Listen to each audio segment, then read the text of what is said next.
Was milk a bad choice?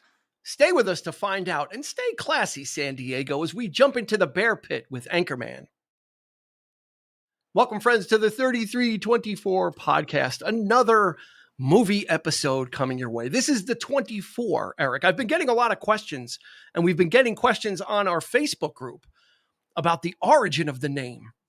Mm-hmm. People are finally getting around to asking, and the 24 seems to be the stumper. Most people kind of work their way to the 20 through the 33. You know, they're kind of like, oh, record. Oh, yeah, record. That's and right. Then, yeah. More than once, I've had 20. They've been like, what, the 24? 24 hours? I'm like, no, not 24 hours. It's not like some of these episodes might feel like marathons, but. Well, it actually might be a little outdated too, right? Because I don't think they don't shoot at 24 frames per second anymore because we don't use film anymore, right? It's all digital now. True. So maybe. Well, we're not going to call it the 33 IMAX. Yeah. 3324. It's catchy. And if you found us, well, we do episodes about music and movies, the music and movies that we find fun and that left a mark on our lives, as Christy so eloquently wrote for us in our on our podcast little blurb. Speaking of which, let's welcome Christy Cuomo to the episode. How are you doing, Christy? I'm doing well. Thank you for having me. You're quite welcome. And of course, dialing in from parts unknown, might be on some deserted island, but he's here. Sean Grady, how are you, sir? I'm doing well now. Thank you.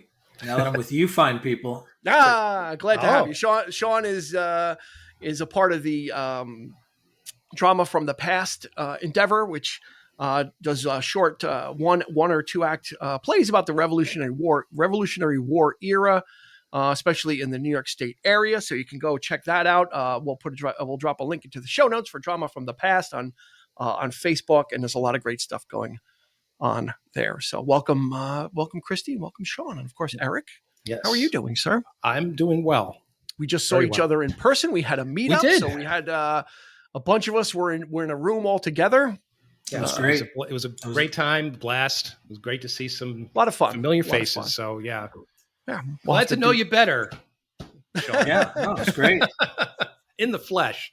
Good stuff. Good stuff. So today we're going back to 2004 for a quirky film. Kind of falls in line with some stuff from the 90s, but we'll get to that conversation. And the film is Anchorman, which was released in July of 2004, written by Will Ferrell and Adam McKay, both SNL alum.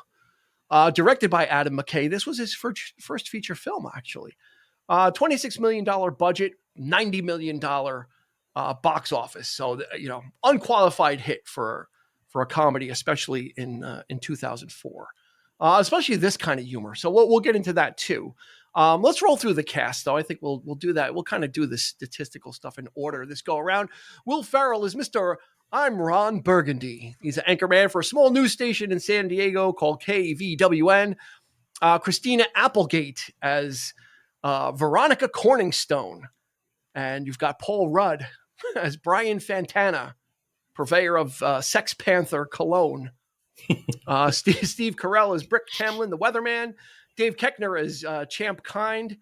Chris Parnell, another SNL alum, but didn't really parlay his career into too much, but he's in this too. Catherine Hahn, who had a small role in this, but since then, Catherine Hahn has really become a big comedic actress. She's in the MCU. She was in WandaVision, played a significant role there. Fred Armisen as Tino. He owns the bar where the flute playing happens. Fred Willard as Ed Harkin. It's good to see Fred Willard. He's always a kind of a comfort food. When you see Fred Willard, he's always going to be solid. He's always going to do something quirky. Vince Vaughn as Wes Mantooth, the number 2 news crew. Jerry Minor as Tino's bassist, who is also in SNL. Danny Trejo in a very small cameo at the end as the bartender. A lot of people in this film. Jack Black. His role is as a motorcyclist. That's what he's billed as. But his scene is a pivot point in the film. Very important, small scene, but probably one of the most important scenes. Let's see. Luke Wilson as Frank Vichard. He's the number 3 news team.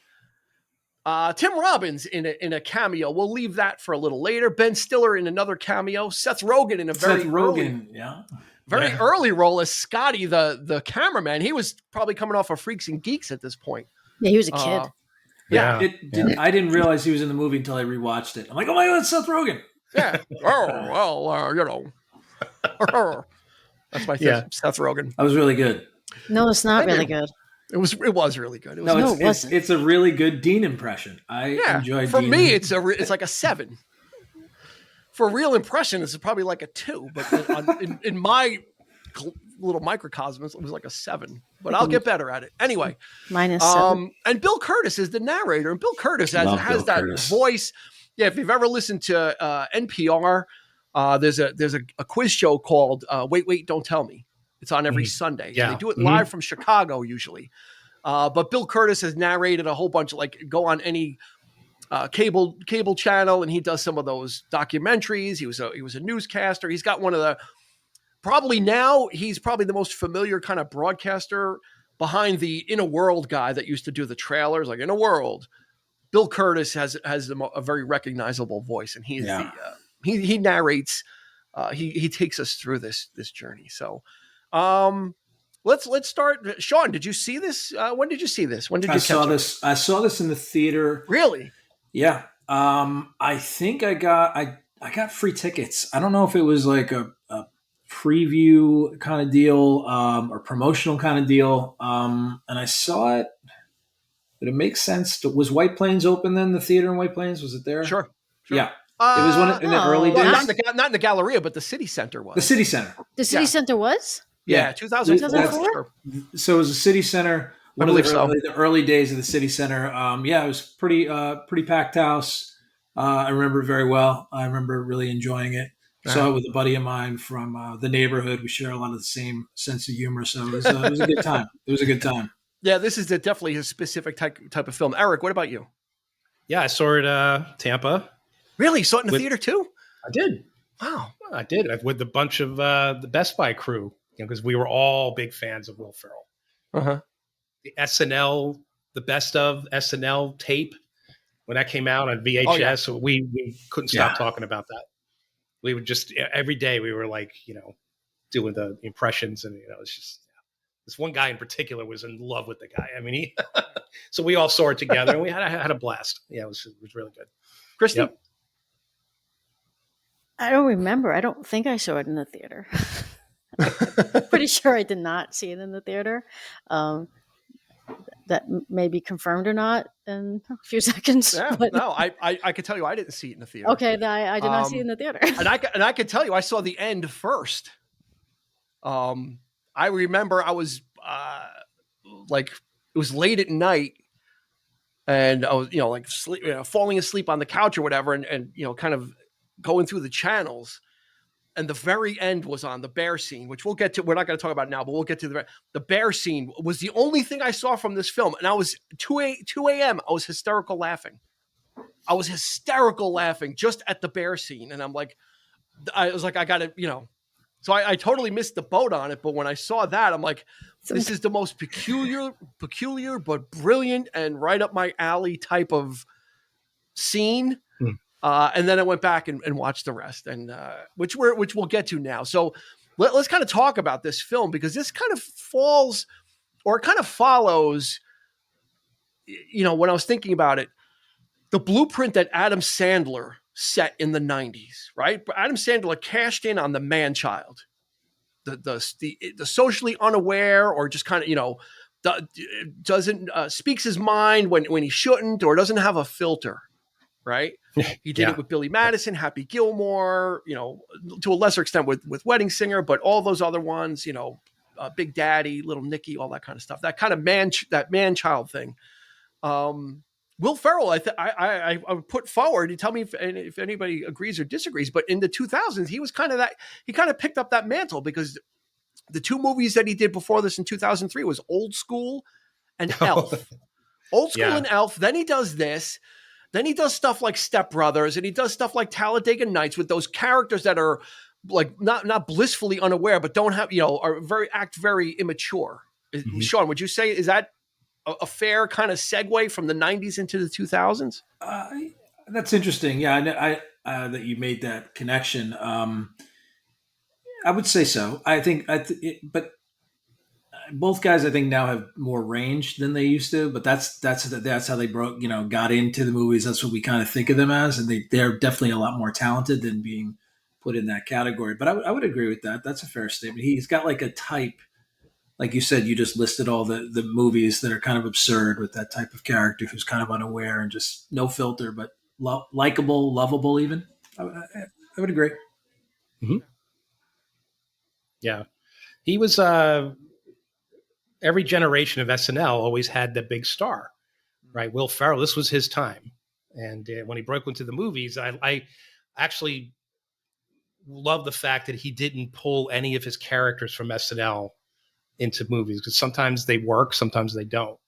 Like Mike Myers with Wayne's World, and like they didn't give him one of those SNL funded films. That's right, Lorne Michaels, it's executive Pat, producer. It's Pat and Stewart and Ladies Man. Like they didn't package him. He kind of left SNL at the Roxbury.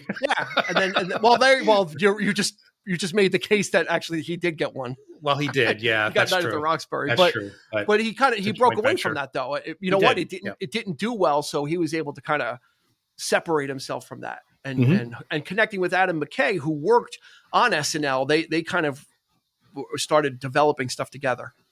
I think to Sean's point, Will Ferrell and Adam Sandler too, they both have proven themselves to be very talented actors. They're not just these comedic guys. Will Ferrell, part of his comedic genius is he has the ability to have zero ego.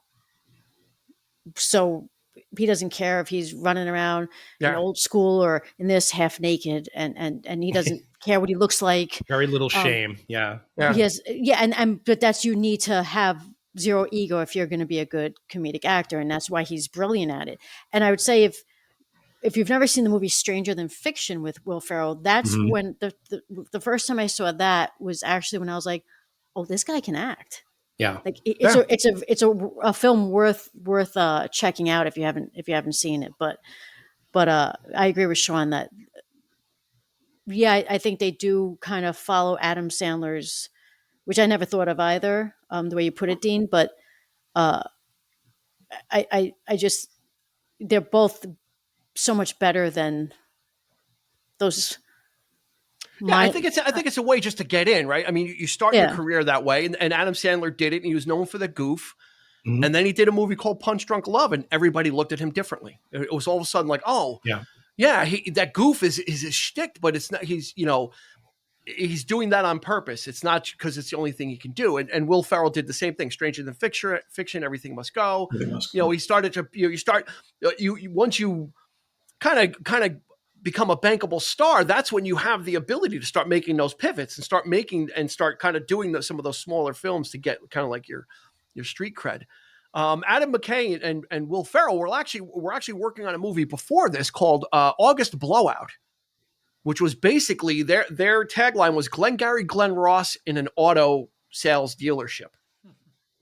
And they kind of couldn't get it off the ground, so they kind of worked with this Anchorman idea. Paul Thomas Anderson, oddly enough, talking about Punch Drunk Love, was was intrigued by what they were doing. Is like, I'll help produce this, Anchorman.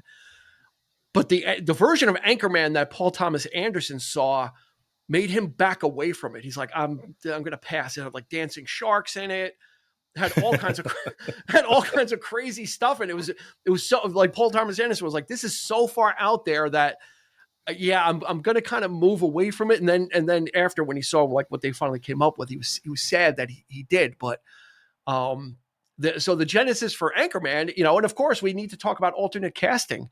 Where would we be without alternate casting? And originally Ed Harris was approached as Harkin instead of Fred Willard. Can't see it. No.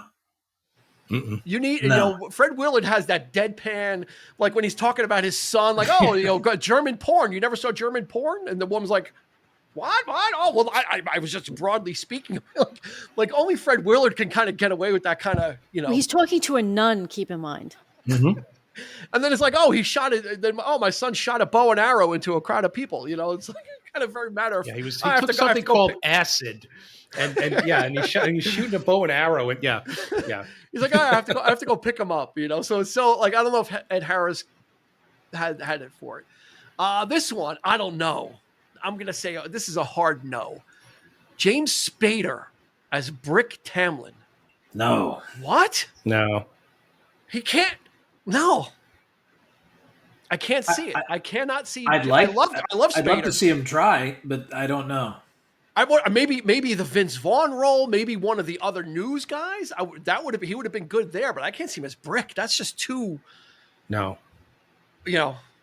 I don't think he's ever been that vulnerable in a role, so I don't know. Yeah, Steve Carell was just like another one. A blank slate, like just a blank slate of a character. Well, that's the point. That's just, you hit it right in the head, Christy, is the ego, and that's Spader. He is nothing but ego. Yeah, in everything he plays, he always excels at that arrogance. That even in on The Office, when he took over for Carell as the temporary boss, I mean, he was just so completely different.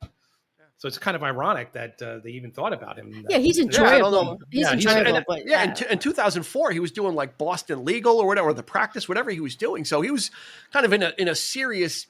That's TV a great series show, by as well. the way. And he's not really known as like for having that comedic edge. But and then John C. Reilly as Champ from David Koechner. I could see him. I could see Koechner being replaced with John C. Reilly.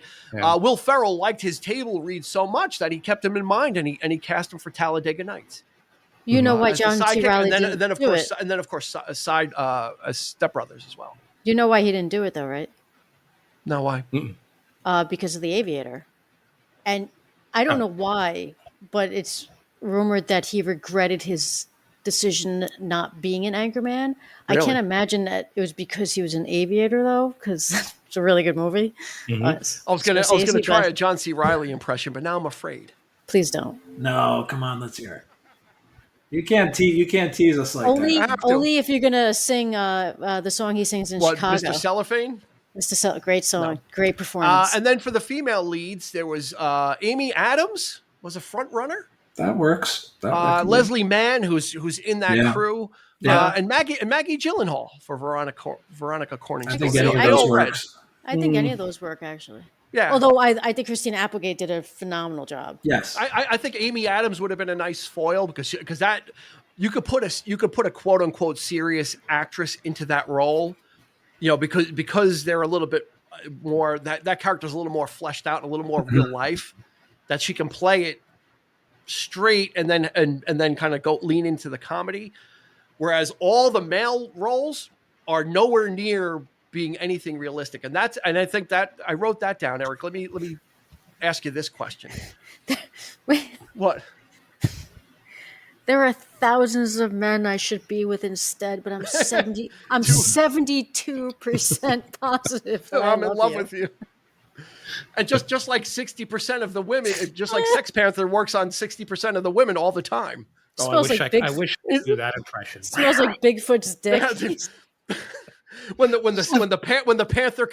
panther comes up and it's like, and I love when smoke coming out of the I love how things just escalate. People are screaming in the background. It's as if there's a fire or something, and people are running. It's like, oh, what is that? They end up hosing him down. Yeah, it just gets more and more absurd. But I like before it happens. I think it's quite pungent. I think stings the nostrils. Pungent.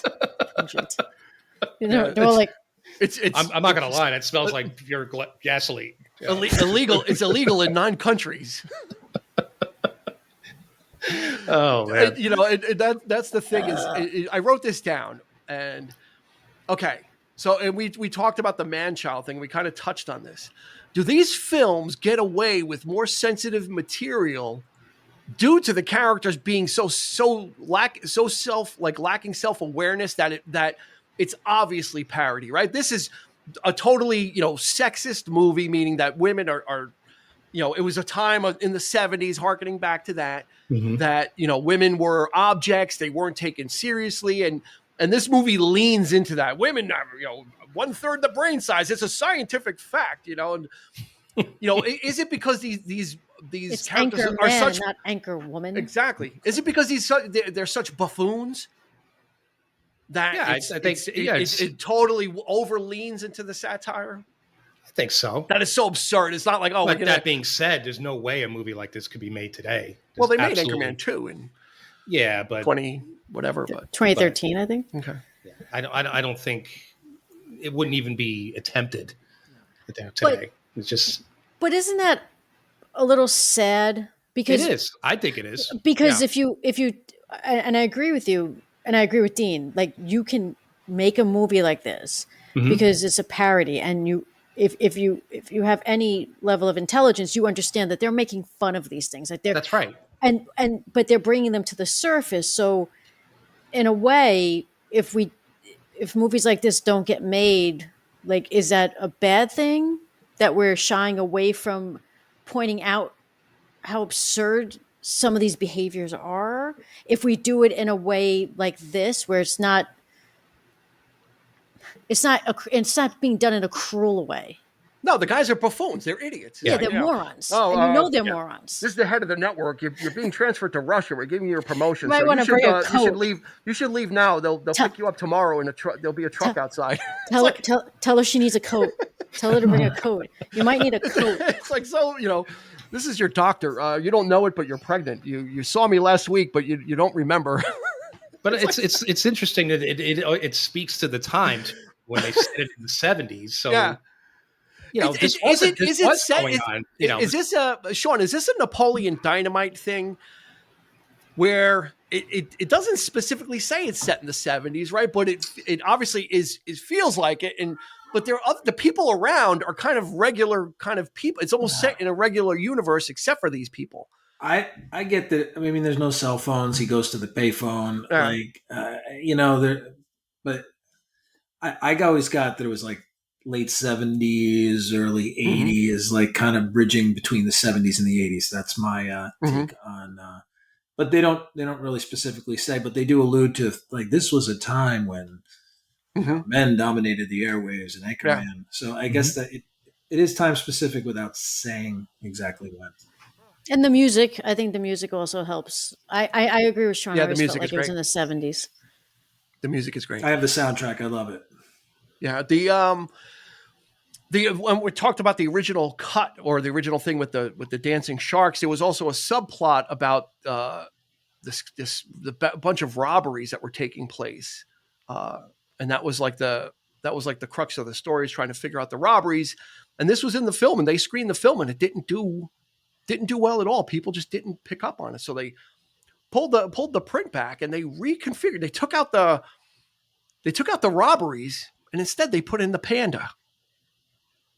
They put in the story about the birth of the panda.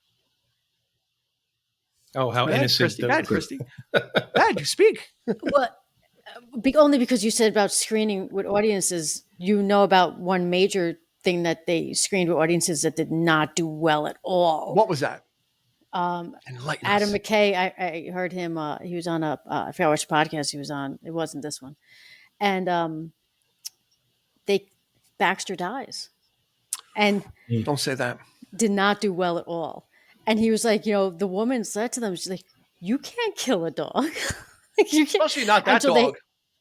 And then, so the brilliance of the last scene you saw, what you saw the first time, Dean, the bear pit scene, like towards the end, is brilliant. And yet you can't kill Baxter.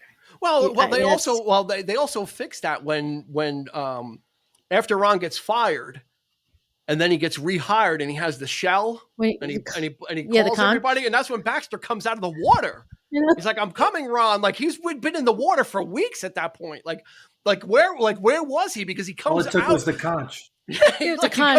It took the conch, but Baxter was literally in the bay or whatever he was all that time, because he comes walking out. He met the bear's cousin. Saturated. He was with the bear's cousin. He might have had. I will tell tales of your compassion. That would have made a good spinoff story.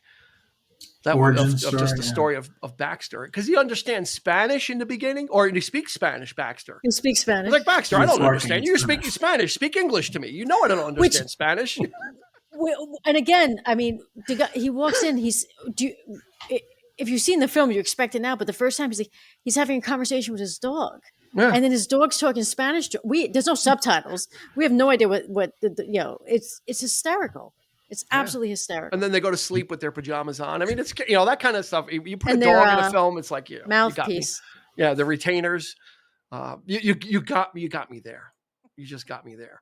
I guess we got to talk a little bit about Christina Applegate, because she really is like it's like one versus like 4 or 5, or one versus the whole cast versus Fred Willard versus all the male characters.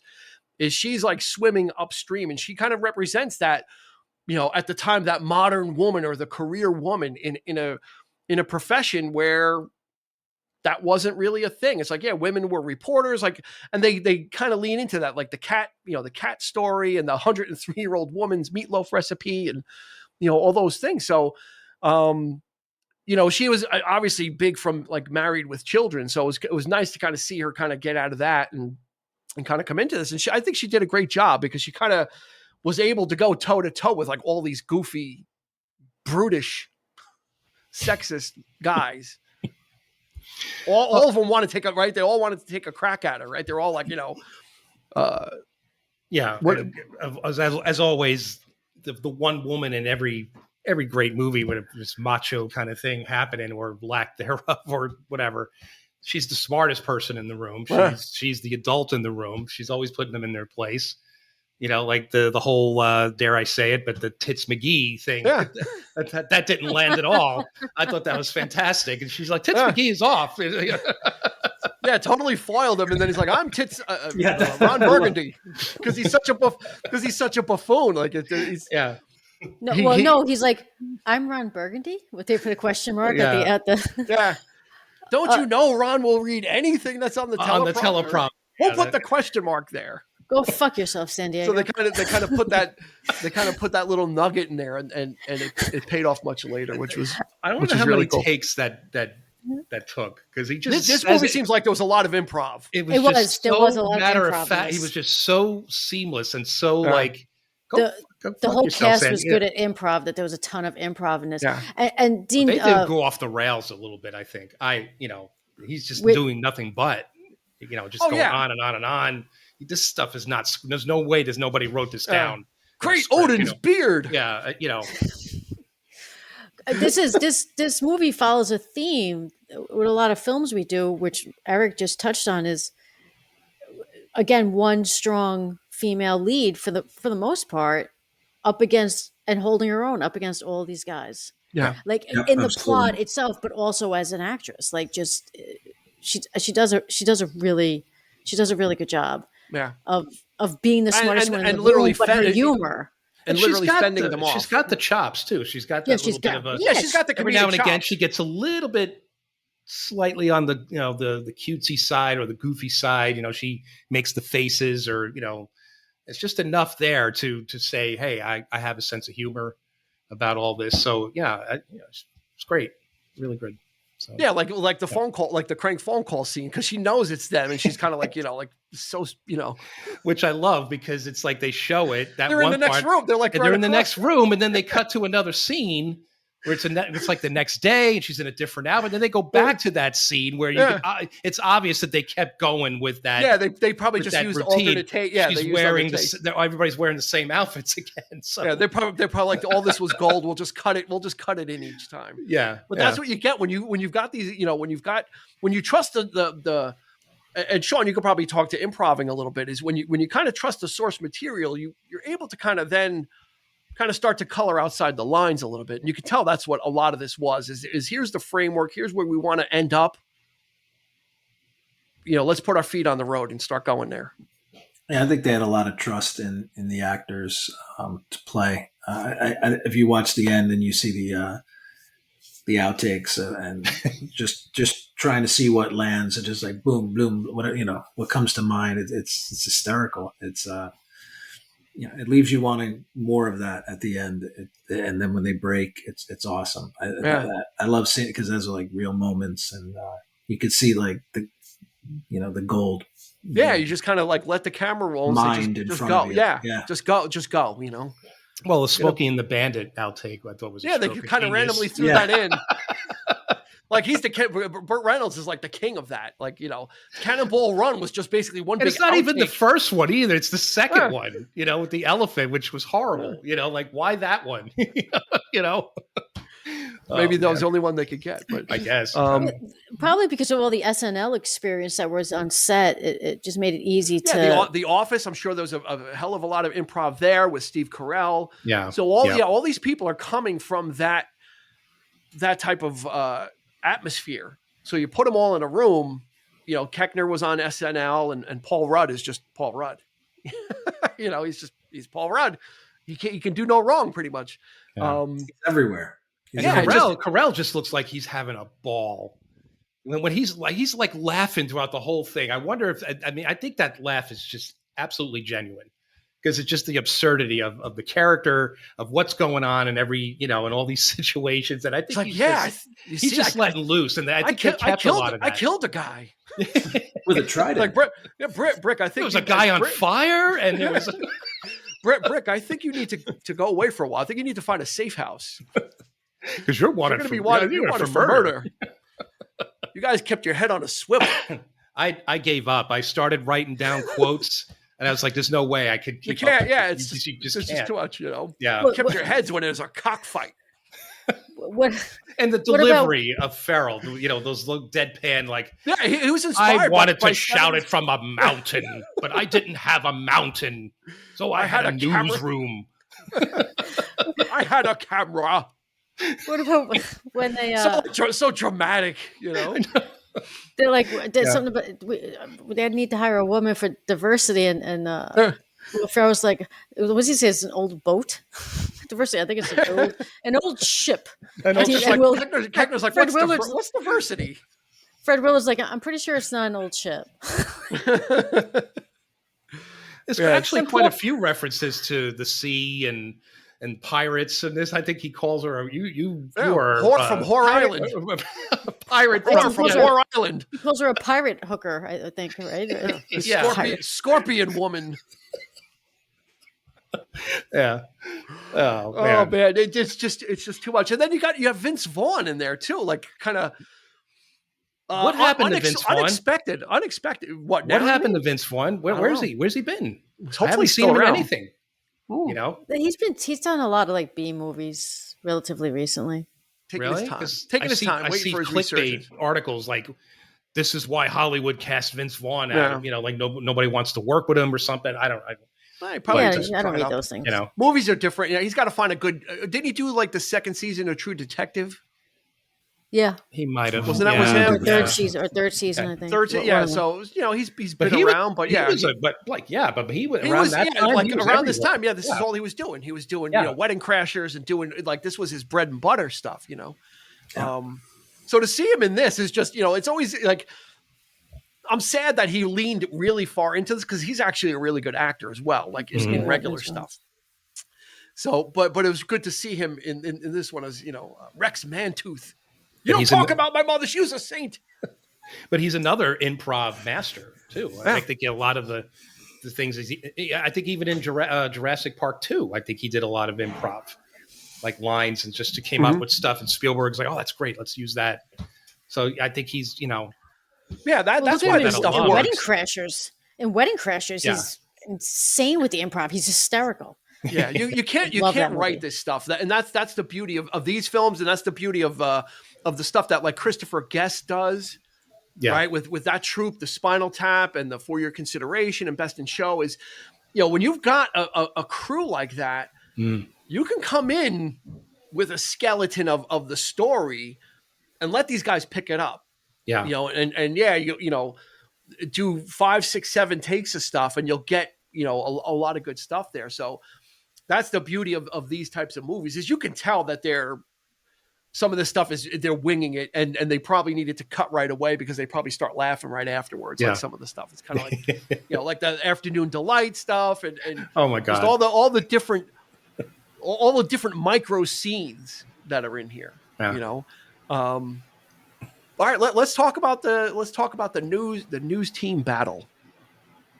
I love that Which scene. started off innocently enough because Vince Vaughn has been kind of teasing, Rex, Vince's character Rex and Ron Burgundy are rivals because Rex is number 2, and they meet. They actually, oddly enough, the guys go out to get suits, but they get lost and they end up in this like abandoned. Like, where was the suit store? He's like, yeah, okay. We've been walking for 45 minutes. Yes. It's like.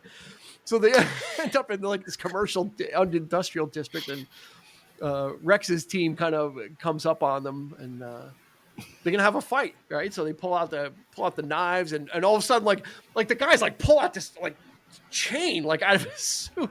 It becomes, and that's what I love is when stuff goes so absurd, like that. That's when it's the best. Also, the choice in music, the score.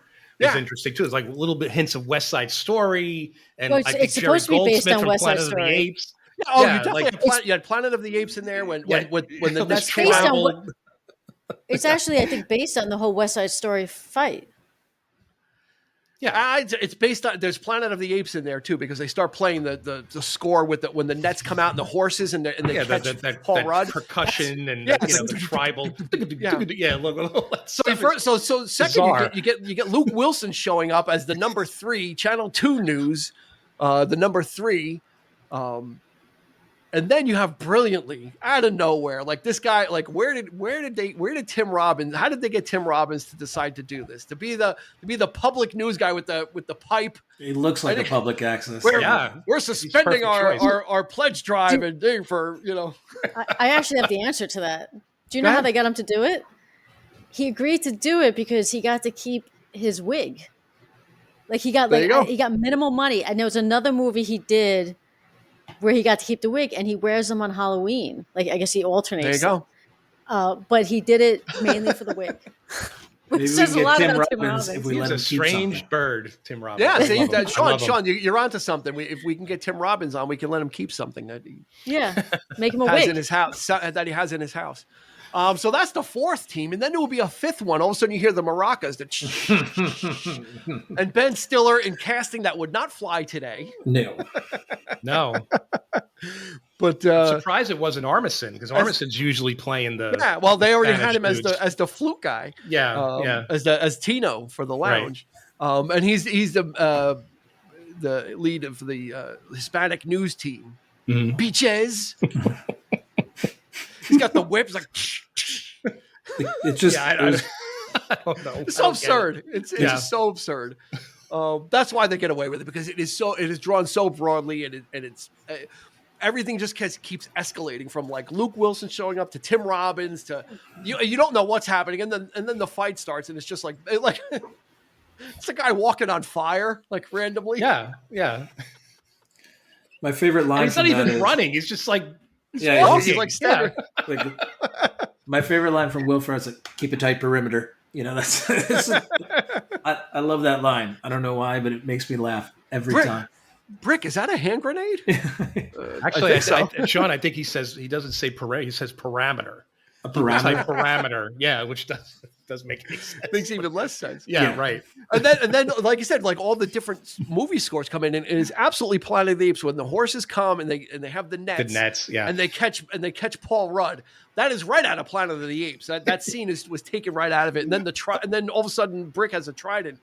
That's got to be and he throws it at one of the guys on the horse. It's like Spartacus, right? Doesn't the guy try to throw the trident? Who cuts Luke Wilson's arm off? Tim Robbins, and he just stands behind him with the pipe. He just stands behind him looking at him after he does that. Yeah, but then Tim Robbins like pushes Christina Applegate into the bear pit. Well, he's like the scumbag of the only after he says that is a good shot. He's like, after he's like, I totally support this whole feminist thing you got going. Yeah. He goes, that is a good shot. And they're like, boop. No, the best part of that though is when Will Ferrell comes, he goes, "This is a tough decision." Yeah, do I go in the bear pit or do I like, because, and Paul Rudd's character is like, God obviously doesn't want her to live. Not for nothing, Ron, but no disrespect, but I mean, God doesn't want her to live, Ron. It's like, okay, it's like, yeah, it's that easy. They look so much smaller from up top. I immediately regret this decision. And then of course the scene on the bridge.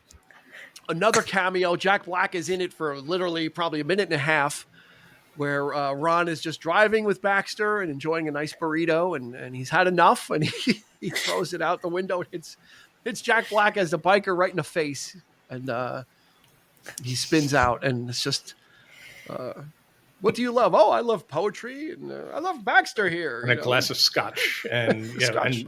And glass of scotch, and my friend Baxter punts him. He goes, yeah. He goes, yeah. And now this is happening. It's still hard to watch.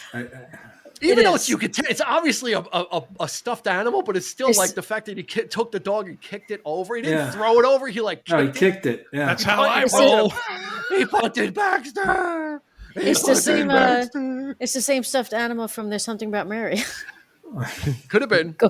Let me say something.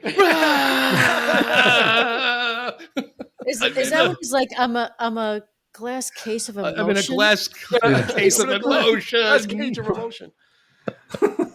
You read my news. So then he's running, and then he's like, she's doing the news, and then the next, he pushed that one guy. He went flying. And he's not even in the way. He's just like maybe like a foot away from him. And he just that guy got waylaid. He just pushes him anyway. Like, and then he stops for the cigarette. He takes the guy's cigarette. It's so full of like that. Just it's absurd, and that's why it's funny. It's supposed to be. It's and that's why they get away with it. I mean, it's just that it is that man-child kind of stuff. So you're allowed to kind of let the silliness kind of take over you, and that's really what this is. And after the cursing scene where he, they put it on the teleprompter, is like, Chris Parnell has one good scene finally. He's like, poop mouth, Ron, you have a poopy mouth. I hate you, Ron Burgundy. And he just runs out. He was always, even on SNL, he wasn't all that, like he always had like the side man. Yeah, they never gave him like big things. So he was perfect in the role. But he's got that voice. Milk was a bad choice. Yes, it was. They actually say in real life, they actually say that milk is actually more satisfying than water on a hot day. Believe it or not, I just read that recently. Really? That sounds awful.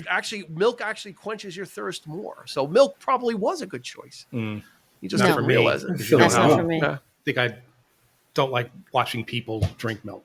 Well, I'm allergic to dairy, so it definitely wouldn't be good for me. It's a thing. Almond milk was a bad choice. Oat milk was a bad choice. Coconut milk. Cashew milk was a bad choice. Oat milk. What part of it when is it when he says? I don't know if Baxter's on the phone, but I think he's on the phone. He's like Baxter, is that you? Bark twice if you're in Milwaukee. Yeah, when Veronica calls him. Oh, that's Baxter, right. is that you? Because the dog would call him. Bark twice if you're in Milwaukee. And then Veronica, like at the last scene when him and Baxter are reunited and they're basically making out, like Will Ferrell is literally like putting his tongue in his mouth. I want to kiss your face. I don't care. I want to kiss your face. And her, like Christina Applegate's, she's so repulsed. Her reaction is so good. Yeah. Yeah. She is so like, is she coming to live with us? Because I'm not cool with that. Yeah, I'm so not cool with that. But if you're a dog lover, you get that scene though. Everybody, if you love dogs, you kiss your dog. You absolutely kiss your dog. No, he was licking his dog. I absolutely lick your dog. Then. Okay. He loves Baxter. You see the relationship. Again, and not only did Baxter, he didn't know Baxter was alive because only. Baxter responded to the shell, but Ron didn't know he was alive. When he comes home from the party, like the first time he comes home, he's like, Baxter, he's like, you ate the whole wheel of cheese? I'm not even mad. I'm not even. That's amazing. That's amazing. You pooped in the refrigerator? What? What? And you ate the whole wheel of cheese? I'm not even mad. That's amazing. It's just a whole. It's like a whole. Like he's treated as an equal Baxter. So you have to love him. The dog is just barking away. Like having this conversation with it. It's fantastic. It's brilliant. It's brilliant. That's what it is. It is brilliant. Because of, and that was probably improv as well, right? And that's great. 100%. You don't have, and that's with that, you don't have anybody working off of you. You're just working off the dog and coming up with everything in your mind. But that's why Will Ferrell's brilliant. And that also, because of those scenes, is why in their original ending with Baxter did not play well. Yeah. So let's talk about the ending, because that's where I saw the film in reverse order. I saw the ending first. So Ron gets rehired because Veronica gets pushed into the bear pit, and the panda, with that subplot of the panda, which they just dropped in a couple of mentions throughout the film of this panda is going to give birth. It's a big thing in San Diego. They finally, the panda is going to give birth, so they send out Veronica, and the public news team pushes her in. And so she disappears. So then Harkin, Fred Willard, I can't believe I'm going to do this. Can't believe I have to make this phone call. And he calls the bar. He knows to call the bar, by the way. It's like, is there a news anchor? Is there an anchorman there? It's like, I don't know. Is it, Yeah. It's not even Ron Burgundy. Is there an anchorman there? Well, so he makes it there, and the news team is there, and like Christy said earlier, he jumps into the bear pit to save her, but there's all the Kodiak bears are starting to wake up, and the mother wakes up, and then the news team jumps in, right, and kind of they're punching, they're getting thrown by the bears, like. I like the perspective of like the bear paw, like Paul Rudd getting punched in the face by like the bear paw, like the perspective of them taking shots, or David Koechner getting thrown by the bear. They did a really good job with that, and kind of like Steve Carell's riding a bear tractor. Bear tractor. So then it ends up that the mama bear is there, and is going to kind of kill the two leads, and Baxter shows up finally. Just in time, and communicates. We finally get to see what Baxter says, and he communicates with the bear and said, "Do not leave these people alone. They mean you no harm. I've spoken to another bear, Kawata Joe, and Kawata Joe is my cousin. So we will leave them alone, and we will tell stories of your bravery." And I was dying at that. Just the subtitles and just the randomness of the whole thing, where the whole movie like ends, like the dog ends up being the savior, the savior of it, which was sad. I didn't know any of the previous stuff. I just saw the ending, so I didn't know any of the other stuff before that. I just know all of a sudden this dog was talking. It's just brilliant. I'm sorry. It was just a brilliant ending. I could just see you at 2 a.m. I was dying. I was dying. And it might have been like the late hour also combined with the absurdity of it. And I love dogs. So it's kind of like seeing the dog talk to the bear, and then the bear's like, we will tell stories of your bravery, and past this. The conversation took a whole other turn. It was not about the Anchorman. It was about like the dog meeting another bear somewhere in the past that was the cousin to this bear. Like this whole sub thing was just a whole other story that had nothing to do with the Anchorman, and they need to report the news and let them go. It had nothing. It was like, I know one of your cousins, and he's a great person, a great bear. And okay. So since you know him, we'll let you go. When they get out of the bear pit and Vince Vaughn has his moment with Will Ferrell, where he's like, I hate you with every being of my body, but God, do I respect you. And then when he says what he says, is he the first one to do a mic drop? Yeah. He says like, this is Rex Mantooth reporting, and he drops it. Is he the start? He walks away kind of angrily though. Well, yeah, but he's angry. But is that the start of the mic drop? Because that was 2004. Could have been. Did you? I saw like alternate takes and endings, and there's one where he says, "But I love you, brother. I'll be home," like as if the two of them were actually brothers. Did you see that?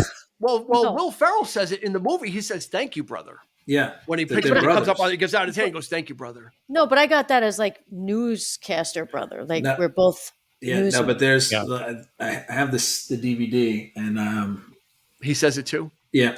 Sean? What's a DVD? One of the earliest mic drops was in Eddie Murphy's 1983 stand-up Delirious was one of the first mic drops. Oh, there it is.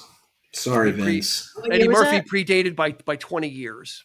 83? Delirious.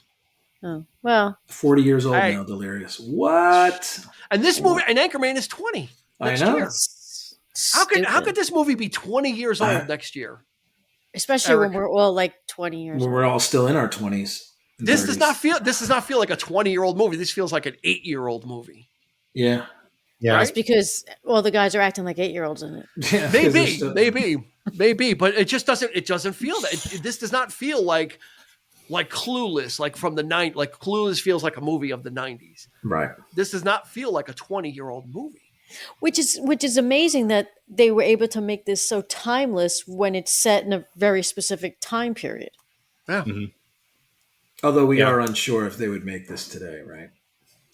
Yeah, I don't think they would because of the fear of the backlash, which again, probably not for this podcast or this time, is a very interesting conversation of where that line is, of what we will and will not make anymore. Yeah, and a lot of comedians feel that way. They feel like that's what comedy is putting those things out there, right? Even SNL is under such scrutiny.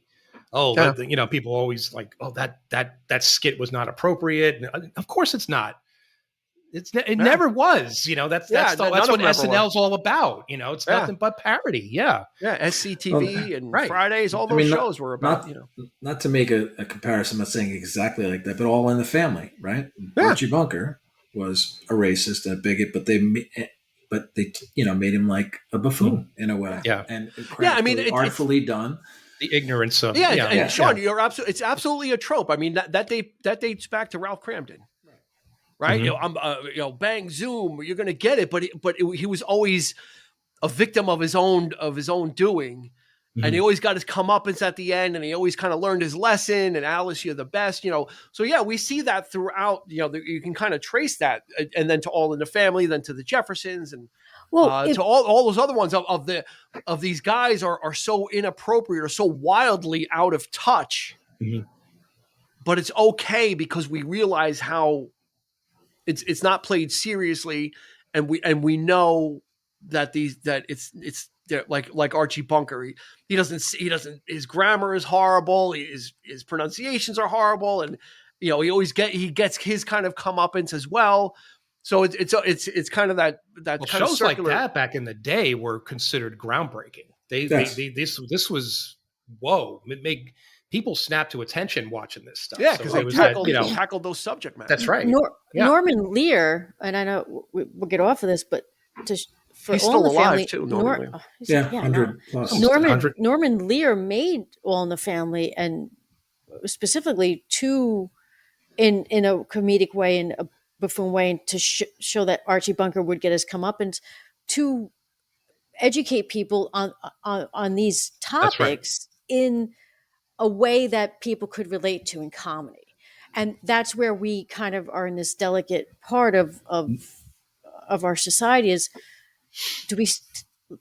people are going to stop doing that. And that probably isn't maybe a good thing if it's done correctly.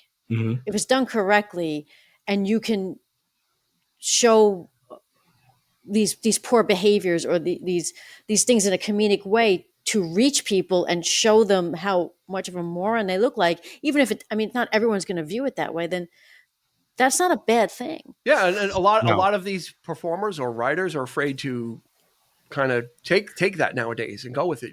You see it probably stand up is probably the last kind of bastion of that. Mm-hmm. And even that's under scrutiny. All that kind of, pretty much. All these comedians are showing up in Star Wars shows now. Like they're hiring comedians because they're not really Bill Burr doing much. Yeah, I think everybody right now where everything is at is there's a lot of second guessing going on and kind of all it takes is a 30-second snip to go on YouTube or to be on TikTok or Instagram out of context or in context. And then it just goes viral, and then all of a sudden, people are asking questions. So it's a tough thing, and yeah, like this movie, it is 20 years ago. So yeah, this was well before the Me Too movement, before all that kind of stuff, where it was still kind of, oh, ha ha, but it's still funny now. I mean, I can watch this now and be like, it's ridiculous, because it's ridiculous, right? It is. It's absolutely absurd. If you can't make fun of yourself, or if you can't make fun of the the absurdity of real life, and just how ridiculous this stuff actually is, if you can't do that, then what do we have left? It's I don't know. 12-year-old rum. 12-year-old state of affairs. And this podcast what it is. What So do we need to go around with favorite scenes, or do we hit everything? Sean, anything we didn't hit that you liked? I think we're going to all probably have the same favorite scene, to be honest. So Sean, anything we didn't hit that you? Well, that you liked? I know what my favorite scene is, and we didn't even talk about it. Right, so let's go around. Okay. Well, since you already talked about my favorite scene, which was the fight, the cameos. I love that. So so we'll just cancel that. I like, well, I don't know if I feel like, let me go last. I called it. All right. Eric didn't, Eric said he had one that we didn't get to. So let's go. Talk about the jazz flute scene. Come on. Yeah. I mean, come on. I mean, that's gold. And especially when the guy's taking going to the bathroom and he's under the stall. Yeah. And the acoustics in the bathroom's going on. And it's like, I thought it was great. And the whole seduction scene of him, like trying to, and then they go back to his place and they end up, with the animated land, with the animated, with the rainbows, with Tom Jones in the background. I mean, there's a rainbow. Do me on it. It's fantastic. It's like, wow. Yeah, that I love Christy, that. Is there a scene you have? Well, I mean, the end, starting from when they get to the zoo and they're having a conversation of like where he's like, this is a tough decision, and so the back and forth with Paul Rudd, like God wants her to die, and then jumping in, so that on to Baxter. I mean, if that doesn't. What a perfect scene for you to be introduced to this film. Yeah, in a weird way. To watch it, I rented the unrated version, and I wasn't going to do that. I was like, let me watch like what it originally was, because I don't want to get confused. But there was one scene. You got it on Blockbuster? No, Amazon Prime. But there was one scene in the unrated version that was just so weird that I want to bring it up as a favorite scene, I guess. After Ron gets fired, right, and he's in the beard mode, and everybody in San Diego hates him because he cursed. Mm. He goes back to Tino's where he played the flute, right? Yep. And Fred Armisen is there, and he wants a steak. He goes, oh, can you get me a steak? And Tino's like, no, you said fuck you, San Diego, you get nothing. He goes, and so he brings out a little plate, and it's got like salad on it, and it has a little thing, a mound of cat shit on it. And he goes. And Tino's like, this is what you're going to get. You eat this. And he's like, I'm not going to eat this. This is cat shit. And he's like, no, you're going to eat this. And so Ron Burgundy's like, well, if I eat a little, will you give me a steak? He's like, yeah, I'll give you a steak. So he picks it up. It was so degrading. It's so pathetic. Oh my God. He picks it up and starts to eat it. And then he's like crying. Goes, I'm just going to eat the whole thing. I don't care. Like, because he was so like the president. I'm going to eat the whole thing. So he has like this, the rubber cat shit. And he's like eating.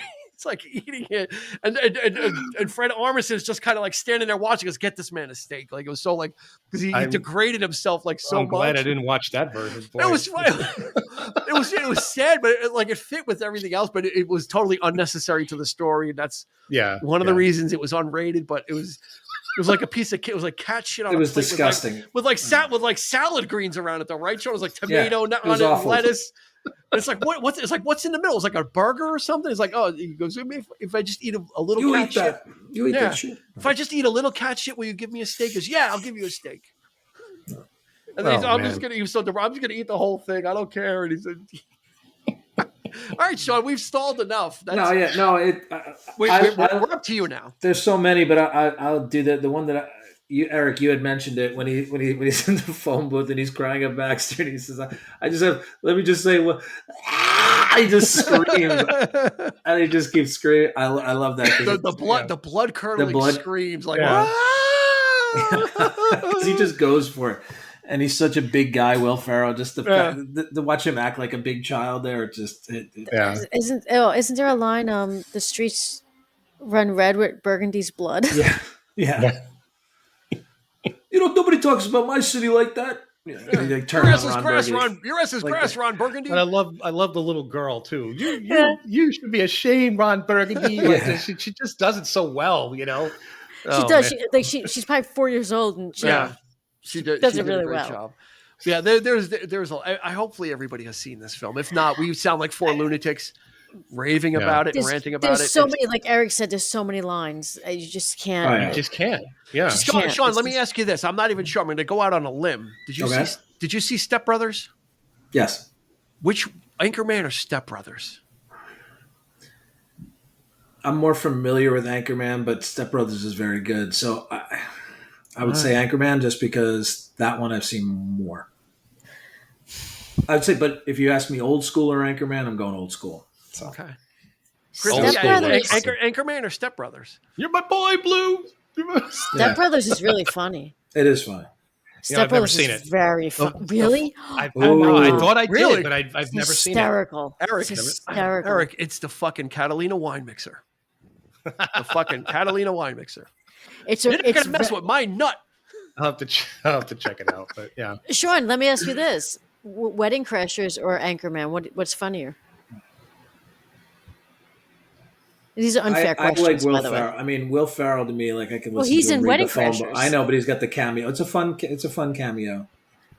He's like the old Wedding Crasher. They're two different. I feel like they're different. Like they're both. I mean, Anchorman's really absurd. I mean, Wedding Crashers. It's a different, and so is Old School in a sense. But maybe like Step Brothers. Anchor. Yeah, I think that's because they're it's both a better absurd. Comparison. Yeah. Your original dinosaur comparison hands? was better. Did you little dinosaur hands? Eric, you got to see Step Brothers when Adam Scott is making them sing "Sweet Child of Mine" in the car. Yeah. And I heard he's such a prick in that movie. Yes. Yeah. He is. Oh, he is. If you notice on the teleprompter in Anchorman, they say Adam Scott. Yeah. John Hamm. And John Hamm. They got writing credit. Writing credit as writers of the newscast. Yeah, which is great. So yeah, I think I would love to do Step Brothers. But any movie where that's when I'll bring up the John C. Reilly impression. I'll work on the John C. Reilly impression, and then we'll do Step Brothers. Okay. It was always a pleasure to see Will Ferrell, even just for 30 seconds. Yes. His cameos, Starsky and Hutch. Oh my God, that's a great cameo as well. He's in the prison. He was the whole dragon thing, and it was just making him do that, and they're in the background. Oh goodness! If you want to see, I just happened to see Will Ferrell's commencement speech at USC. If you have a chance, Google that. It's about 25 minutes. He tells some stories about what he used to do when he was a student there. It is so funny. Really? Oh my God! Take a look at it. It's very funny. You know what? We'll link it in the show notes. Okay. We'll put that in the show notes. Cool. You will not be disappointed. All righty. I think that's going to do it for this episode of 3324 podcast, talking about Anchorman from 2004. Oh my God, 19 years old. Jeez Louise. Hard to believe. Yeah, you want to feel old? Watch a movie from the 2000s, like 20 years old. Anyway, Christy, thank you very much for joining us. Much appreciated. Thank you for having me. Of course. Sean Grady straightened out his computer problems. He made it. He was like Will Ferrell. He was like Will Ferrell running through the streets. No, I almost was like Jack Black. Start the podcast without me? I was going to punt my computer out the window. That's what I was going to do. I think Sean's beard got longer as his podcast went on. That's it. He pulled an Ari Melber.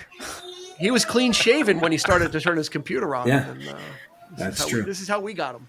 So thank you, of course, and we'll drop a link in the show notes for Historical Drama, so you can check that out too. Go like him on Facebook and Instagram. I'll drop a link for both. So I mean, some people are just like Instagram folk.